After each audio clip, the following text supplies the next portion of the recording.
오늘 저와 여러분에게 주시는 하나님의 말씀은 베드로후서 3장 17절, 18절 말씀입니다. 그러므로 사랑하는 형제들아, 너희가 이것을 미리 알았은즉 모법한 자들의 미혹에 끌려 너희 굳센 데서 떨어질까 삼가라. 오직 우리 주 곧 구주 예수 그리스도의 은혜와 저를 아는 지식에서 자라가라. 영광이 이제와 영원한 날까지 저에게 있을지어다. 아멘.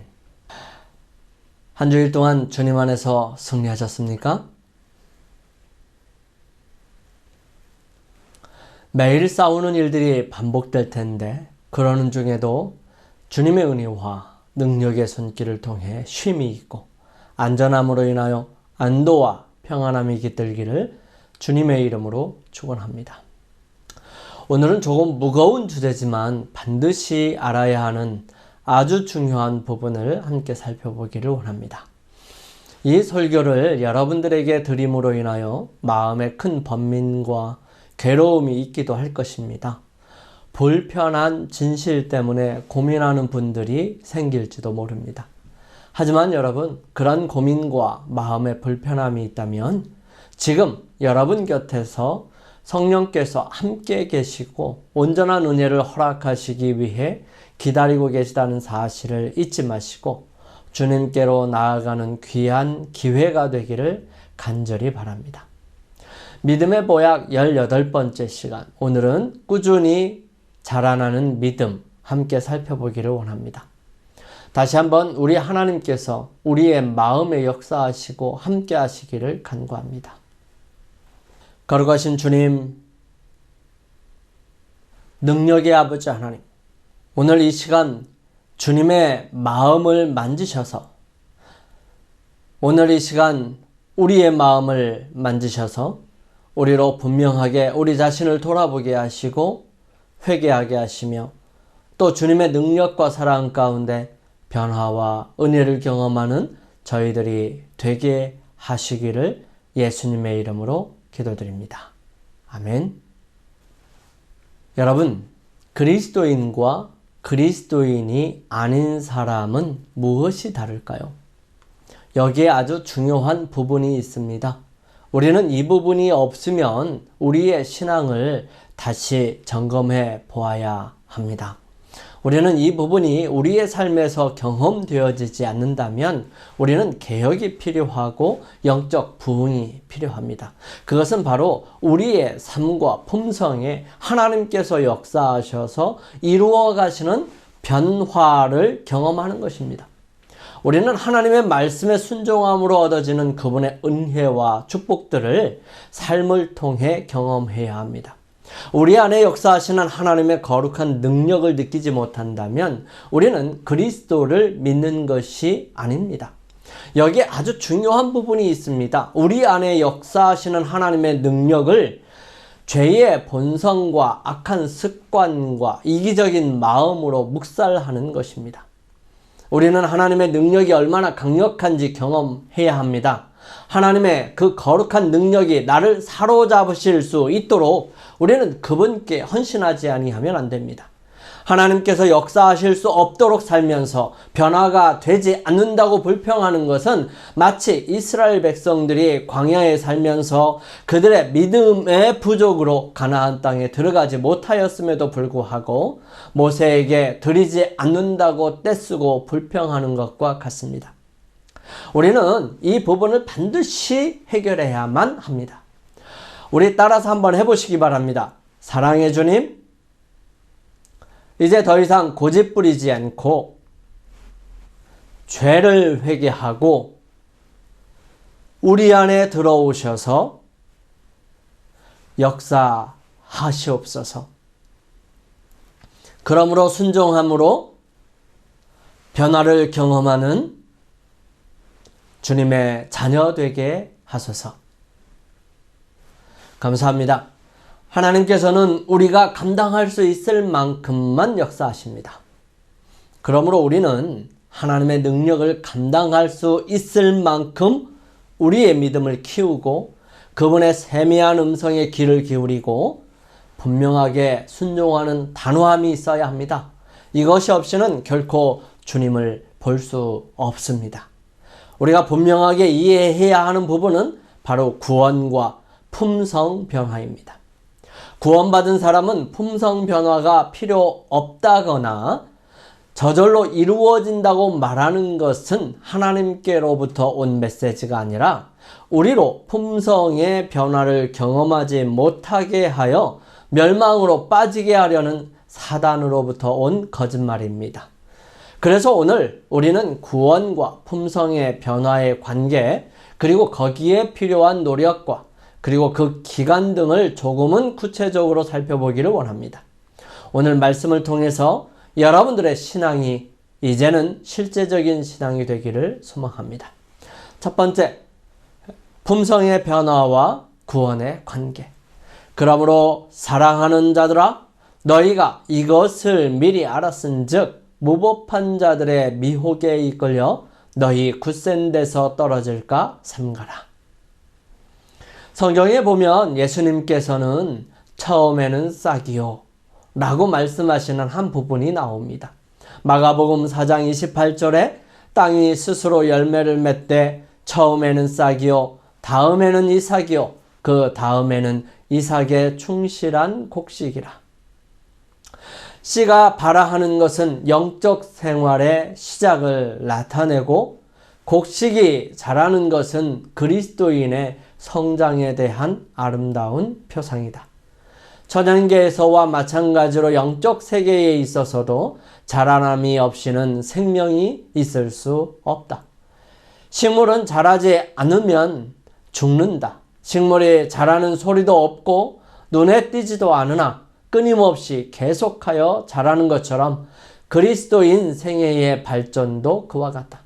매 발전의 단계마다 우리의 생애가 완전하게 될 수 있다. 또한 우리에 대한 하나님의 목적이 성취되면 계속적인 발전이 있게 될 것이다. 성화는 일생을 통해 이루어야 할 사업이다. 우리가 기회를 많이 가질수록 우리의 경험은 넓어지고 우리의 지식도 증가한다. 우리는 책임을 질 만큼 강해지고 특권에 비례해서 더욱 성숙해질 것이다. 식물은 하나님께서 그 생명을 유지하기 위하여 마련하신 것들을 섭취함으로 자라납니다. 식물은 그 뿌리를 땅속에 뻗고 위로는 햇볕과 이슬과 비를 흡수하면서 공기 속에서 생명소를 흡수합니다. 이와 같이 그리스도인도 하나님의 능력과 협력함으로 자라납니다. 우리는 우리 자신의 무가치함을 인식하고 보다 넓은 경험을 얻도록 우리에게 주어지는 모든 기회를 잘 이용하여야 합니다. 식물이 뿌리를 땅속에 내리는 것처럼 우리도 그리스도 안에 깊이 뿌리를 내려야 합니다. 식물이 햇볕과 이슬과 비를 받는 것처럼 우리도 성령을 받기 위하여 우리의 마음 문을 열어야 합니다. 주의 사업은 만군의 여호와께서 말씀하신 바와 같이 힘으로 되지 아니하며 능으로 되지 아니하고 오직 나의 신으로 되느니라 하십니다. 우리가 마음을 그리스도께 온전히 바치면 그분은 비와 같이 땅을 적시는 늦은 비와 같이 우리에게 임하실 것입니다. 그분은 의의 태양으로서 치료하는 광선을 바라시고요. 우리 위에 떠오를 것입니다. 우리는 백화파 같이 필 것이고요. 곡식같이 소생할 것이며 포도나무같이 꽃이 필 것입니다. 우리는 그리스도를 개인의 구주로 끊임없이 의뢰함으로써 범사에 우리의 머리가 되신 그분에게까지 자라나게 될 것입니다. 하나님께서는 우리 사람으로 이룰 수 있는 단계들을 만들어 놓으셨습니다. 사람들이 하나님께서 가르쳐 주신 방법대로 하면 그곳에 올라갈 수 있게 해 놓으셨습니다. 그것은 어느 누구든지 할 수 있는 것이고요. 모든 사람에게 맞춤형으로 이미 마련하셨고 그것을 우리 몸과 유전자 속에 그리고 우리 환경에 다 넣어 놓으셨습니다. 구원은 어떻게 보면 계약서와 같습니다. 품성 변화는 등기와 같은 것이죠. 타이틀과 같은 것입니다.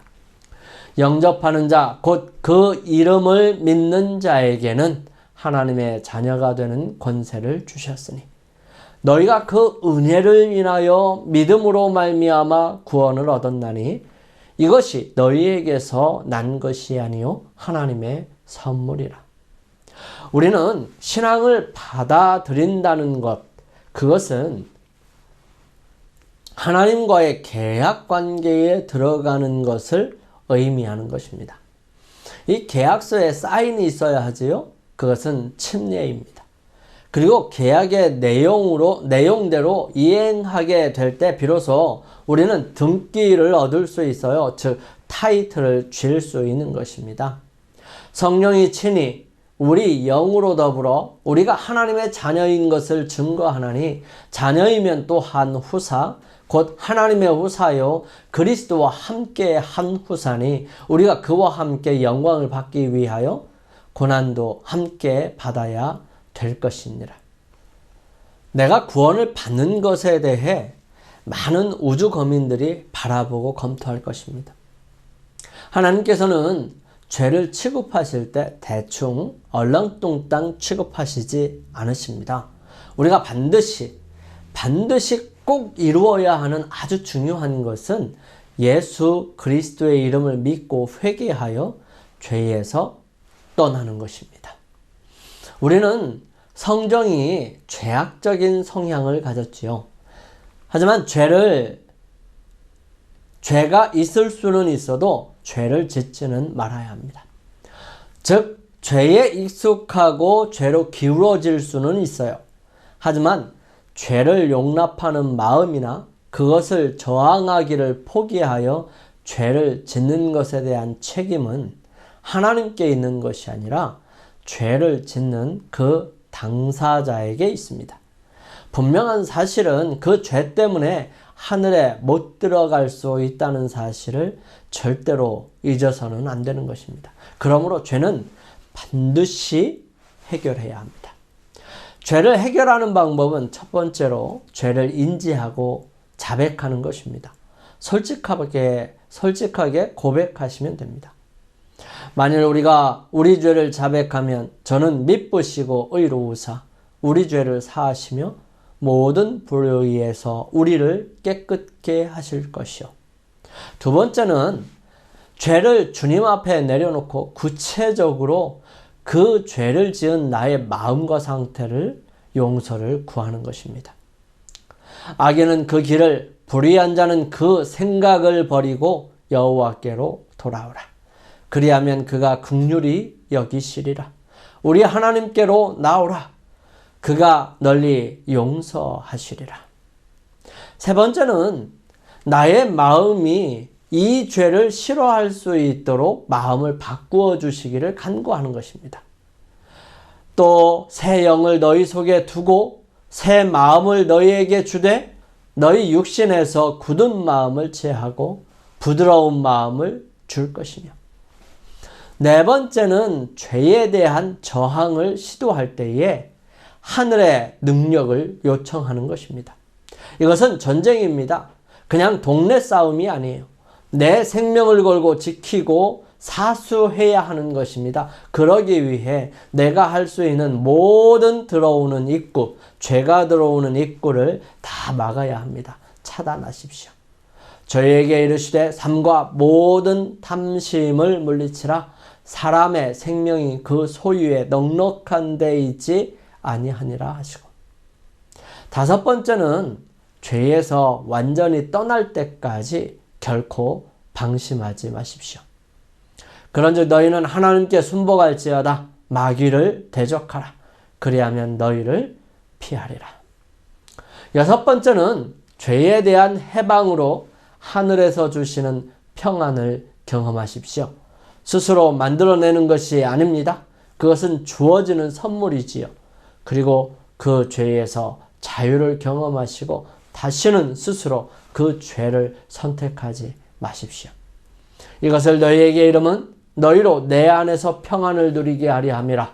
세상에서는 너희가 환난을 당하나 담대하라. 내가 세상을 이기었노라 하시니라.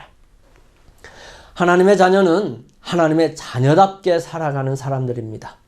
이는 너희가 흠이 없고 순전하여 어그러지고 거스리는 세대 가운데서 하나님의 흠 없는 자녀로 세상에서 그들 가운데 빛들로 나타내며, 이러므로 하나님의 자녀들과 마귀의 자녀들이 나타나나니 무릇 의를 행치 아니하는 자나 또는 그 형제를 사랑치 아니하는 자는 하나님께 속하지 아니하니라.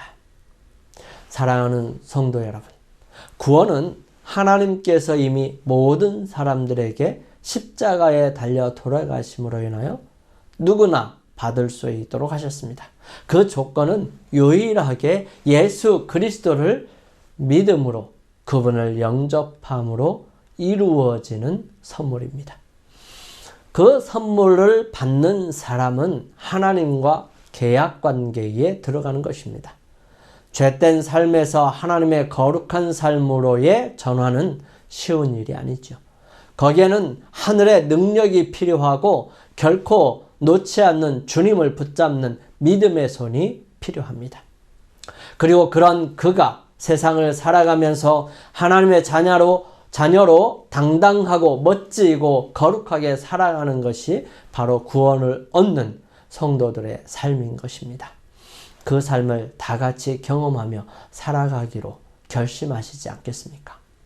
우리는 그리스도의 삶을 하늘에 적합한 품성이라고 합니다. 그렇다면 그 품성은 어떻게 이루어질까요? 품성은 노력함으로 이루어지는 것일까요?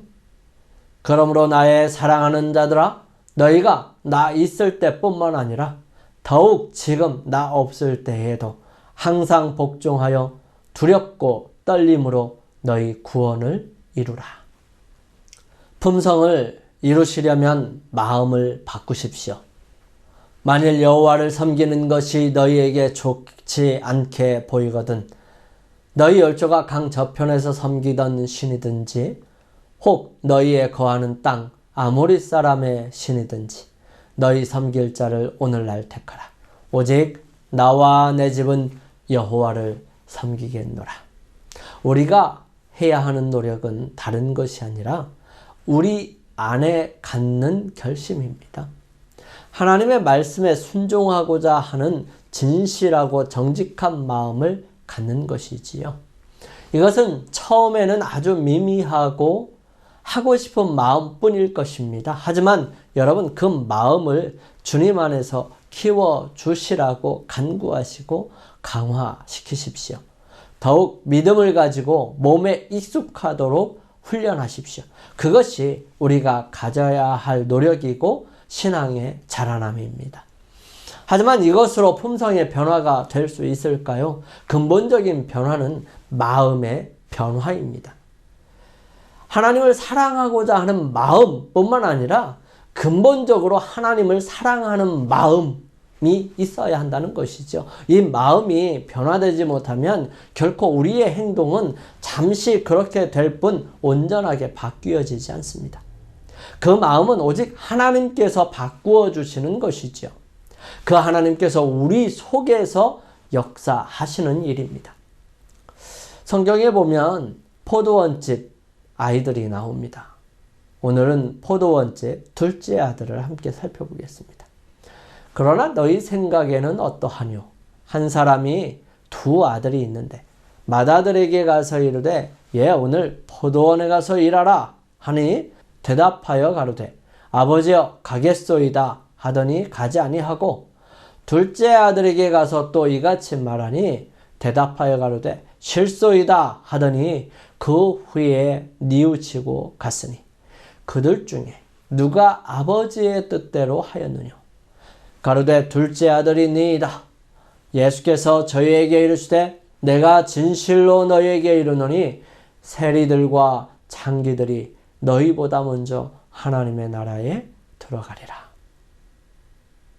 첫째 아들처럼 살지 말고 차라리 둘째 아들처럼 살게 되시길 바랍니다. 대답만 잘하는 사람이 아니라 대답도 잘하는 사람이 되었으면 좋겠는데요. 대답을 잘 못했어도 순종하는 사람이 되기를 바랍니다.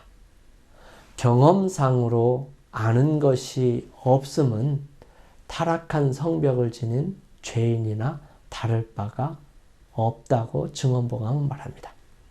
품성 변화의 노력이 필요할까요? 계시록 2장 10절은 이렇게 기록합니다. 내가 장차 받을 고난을 두려워 말라. 볼지어다 마귀가 장차 너희 가운데서 몇 사람을 옥에 던져 시험을 받게 하리니 너희가 10일 동안 환난을 받으리라. 내가 죽도록 충성하라. 그리하면 내가 생명의 멸류관을 내게 주리라. 품성 변화에 노력이 필요할까요? 네, 필요합니다. 여기에서 중요한 요소는 내 노력이 있느냐, 순종이냐 하는 것입니다. 내 의지와 내 노력이냐, 아니면 하나님께서 요구하시는 것에 순종이냐 하는 것이 여기에서 가장 중요한 부분입니다.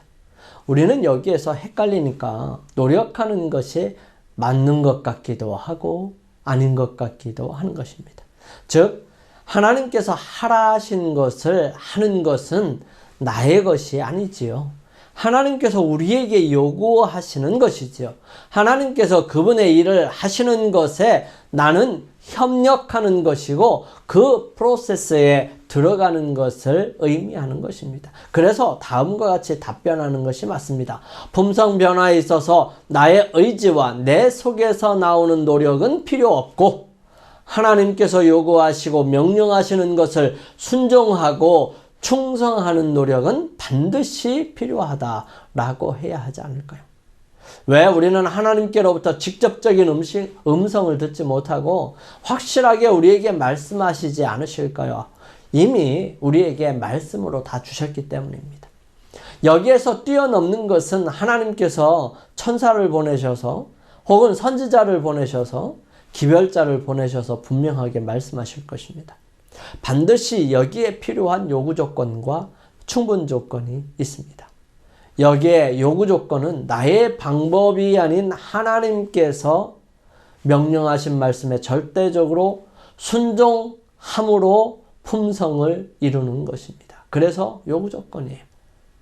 그렇게 할 때 품성 변화가 이루어지는 것입니다. 이 부분이 완전하지 않으면 그 모습이 어떠한 모습이라 할지라도 그것은 온전하지 못합니다. 우리는 그것을 완전한 품성이라고 할 수 없지요. 그래서 노력하고 보여주는 것으로는 온전하지 못합니다. 사랑하는 성도 여러분, 하나님께서는 우리에게 주님의 말씀에 순종하기를 바라십니다. 타락하고 이기적인 우리의 생각대로 우리의 마음대로가 아니라 거룩하시고 은혜로우신 주님의 뜻대로 살아가는 것이 우리로 가장 보람있고 가장 가치있고 가장 온전한 삶이기에 우리에게 순종하기를 요구하십니다. 우리의 노력은 주님의 말씀에 순종하기를 바라고 주님께 향하기를 즐겨하고 우리의 몸을 쳐서 복종하게 하는 것이어야 하는 것이죠. 그러면 품성은 언제까지 계속되어야 할까요? 품성 변화는 언제까지 이루어야 하는 것입니까? 오직 우리 주 곧 구주 예수 그리스도의 은혜와 저를 아는 지식에서 자라가라. 영광이 이제와 영원한 날까지 저에게 있을지어다. 여러분, 포장하지 맙시다. 주께서 가라사대 이 백성이 입으로는 나를 가까이하며 입술로는 나를 존경하나 그 마음은 내게서 멀리 떠났나니 그들이 나를 경외함은 사람의 계명으로 가르침을 받았을 뿐이라. 내 마음에 원하는 것은 따라하고 내 마음에 원하지 않는 것은 하지 않는 사람은 결코 그리스도인이 아닙니다. 하나님의 말씀을 모두 순종하지 아니하는 사람은 결코 하나님의 사람이 아니지요. 세상의 악한 사람들도, 죄를 짓고 감옥에 간 사람들도, 하나님을 부정하는 사람들까지도 나와 조금은 다르지만 하나님의 말씀을 전면적으로 부인하고 하나님의 명령을 하나도 듣지 않는 것은 아닙니다. 조금은 그들도 하나님의 말씀과 명령은 인정하고 순종하죠. 그러나 전적으로 하나님의 말씀에 순종하지 않는 사람이나 거의 대부분을 순종하지 않는 사람들은 차이가 있기는 하지만 같은 부류의 사람입니다. 내 생각이 우선이 아니고, 세상의 논리가 우선이 아니고, 세상의 상황이 우선이 아니고 하나님의 말씀이 우선인 것입니다. 여기에 우리가 승복하지 못하면 우리는 멸망으로 갈 수밖에 없고 우리 스스로가 결코 하나님의 나라를 가기를 거부하게 될 것입니다. 바리새인들과 세리가 주님께로부터 책망을 들은 이유는 온전히 순종하지 아니하였기 때문입니다. 하나님의 것으로 이기적인 욕심을 채웠기 때문이지요. 누구든지 온 율법을 지키다가 그 하나에 거치면 모두 범한 자가 되나니. 여러분, 죄는 죽어야 끝이 납니다. 그런즉 우리가 무슨 말 하리요? 은혜를 더하게 하려고 죄에 거하겠느뇨? 그럴 수 없느니라. 죄에 대하여 죽은 우리가 어찌 그 가운데 더 살리요? 무릇 그리스도 예수와 합하여 침례를 받은 우리는 그의 죽으심과 합하여 침례 받은 줄을 알지 못하느뇨? 그러므로 우리가 그의 죽으심과 합하여 침례를 받음으로 그와 함께 장사되었나니, 이는 아버지의 영광으로 말미암아 그리스도를 죽은 자 가운데서 살리심과 같이 우리로 또한 새 생명 가운데서 행하게 하려 함이니라. 만일 우리가 그의 죽으심을 본받아 연합한 자가 되었으면 또한 그의 부활을 본받아 연합한 자가 되리라. 우리가 알거니와 우리 옛 사람이 예수와 함께 십자가에 못 박힌 것은 죄의 몸이 멸하여 다시는 우리가 죄에게 종노릇 하지 아니하려 함이니, 이는 죽은 자가 죄에서 벗어나 의롭다 하심을 얻었음이니라. 만일 우리가 그리스도와 함께 죽었으면 또한 그와 함께 살 줄을 믿노니, 이는 그리스도께서 죽은 자 가운데서 사셨음에 다시 죽지 아니하시고 사망이 다시 그를 주장하지 못할 줄을 알미로다. 그의 죽으심은 죄에 대하여 단번에 죽으심이요 그의 살으심은 하나님께 대하여 살으심이니, 이와 같이 너희도 너희 자신을 죄에 대하여 죽은 자요 그리스도 예수 안에서 하나님을 대하여는 산 자로 여길지어다. 죄는 바이러스와 같습니다. 숙주가 죽든지 아니면 항체가 생겨서 그것을 이겨버리든지 해야 하는 거죠. 우리는 반드시 이 부분에 대해 성공을 거두어야 합니다. 그러기 위해서는 죄를 탐닉하지 마십시오. 그의 탐심의 죄악을 인하여 내가 노하여 그를 쳤으며 또 내 얼굴을 가리우고 노하였으나 그가 오히려 패역하여 자기 마음의 길로 행하도다. 그러나 죄가 기회를 타서 계명으로 말미암아 내 속에서 각양 탐심을 이루었나니, 이는 법이 없으면 죄가 죽은 것임이니라. 음행과 온갖 더러운 것과 탐욕은 너희 중에서 그 이름이라도 부르지 말라. 이는 성도의 마땅한 바니라. 너희도 이것을 정령이 알거니와 음행하는 자나 더러운 자나 탐하는 자 곧 우상숭배하는 자는 다 그리스도와 하나님 나라에서 기업을 얻지 못하리니. 여러분, 죄를 소유하고 죄를 탐닉하는 사람들은 결국은 죄를 짓게 되고 그 사람들은 하늘에 갈 수가 없어요. 그러므로 땅에 있는 지체를 죽이라. 곧 음란과 부정과 사욕과 악한 정욕과 탐심이니 탐심은 우상 숭배니라. 우리는 잘못되었다고 생각합니다. 또 좋지 않은 것이라고 생각이 들고요.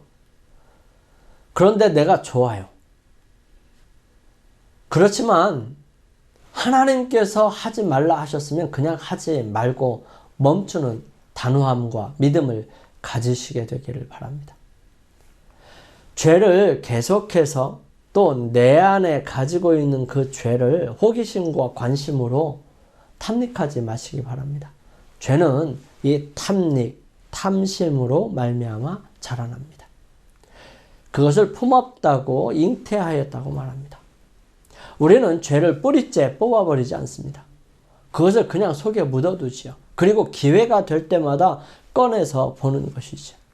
그것은 결국 그 사람을 멸망으로 가게 하고요. 스스로 하늘을 거부하게 만들게 될 것입니다. 죄는 있을 수 있지만 내 안에 있게 하지는 말아야 합니다. 내 안에 있게 하지 않는 것이 필요해요. 세상은 온통 죄악뿐입니다. 하지만 그 죄가 내 안에 있게 되면 그 죄는 나를 멸망시킬 것입니다. 그것은 내 안에 머물게 해서는 안 됩니다. 우리는 끊임없이 우리 자신을 점검하면서 주님의 오심을 기다리는 사람이 되어야 합니다. 너희로 지극히 선한 것을 분별하며 또 진실하여 허물이 없이 그리스도의 날까지 이루고. 여러분, 우리는 매 순간마다 좋은 것을 선택하여 취하는 그런 사람이 되어야 합니다. 무엇이 선한 것인지를 분별하는 사람으로 오직 선에 구하는 마음을 가지게 될 때에 우리는 어느덧 변화되고 또 변화될 것입니다.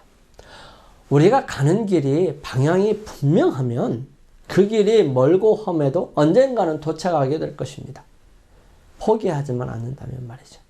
하지만 방향이 잘못되었다면 그 길이 짧고 빨리 가도 그 결과는 멸망뿐이고요.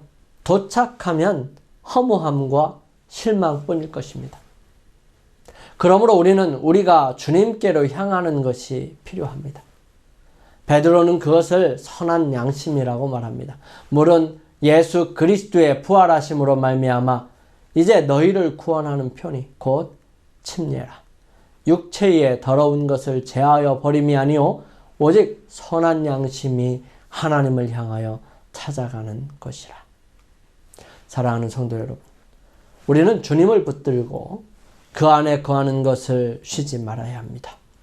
우리는 자신이 그런 것처럼 살고 실제로 그러지 않음을 포장하지 않고 죄에 대해 죽는 것을 배워야 합니다.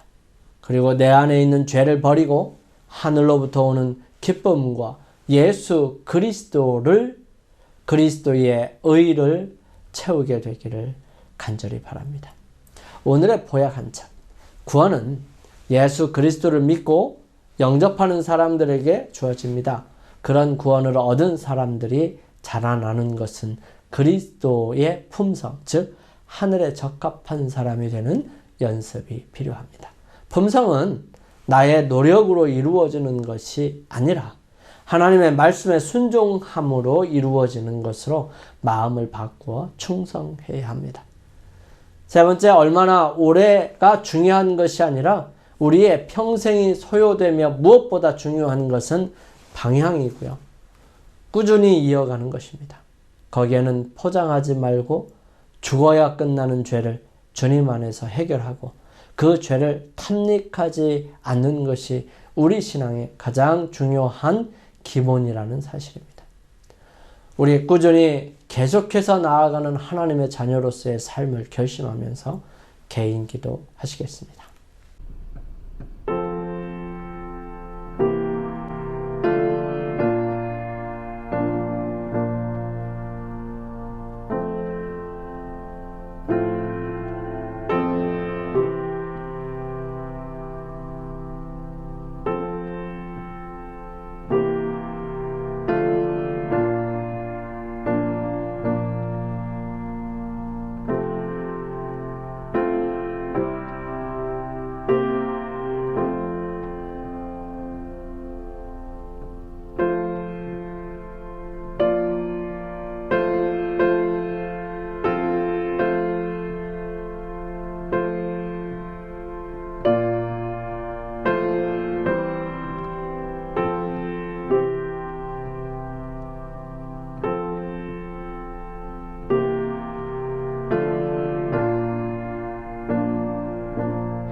저희들을 사랑하시는 아버지 하나님, 오늘 그리스도 안에서 끊임없이 꾸준히 자라가는 그리스도인 삶에 대해서 함께 살펴보았습니다.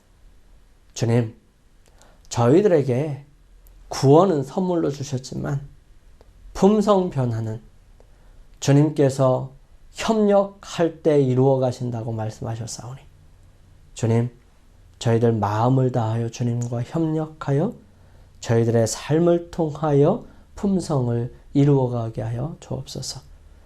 그러므로 주님께로 향하고 주님의 품성을 닮아가고 하늘에서 저희들의 삶이 기대되는 아름다운 매일매일의 삶과 믿음이 되게 하여 주옵소서. 주님, 주의 크신 사랑이 저희 모두에게 함께하여 주심으로 이 모든 일들이 저희들의 삶에서, 저희들의 품성에서, 저희들의 모습에서 이루어질 수 있도록 인도하여 주시옵기를 예수님의 이름으로 간절히 기도드립니다. 아멘.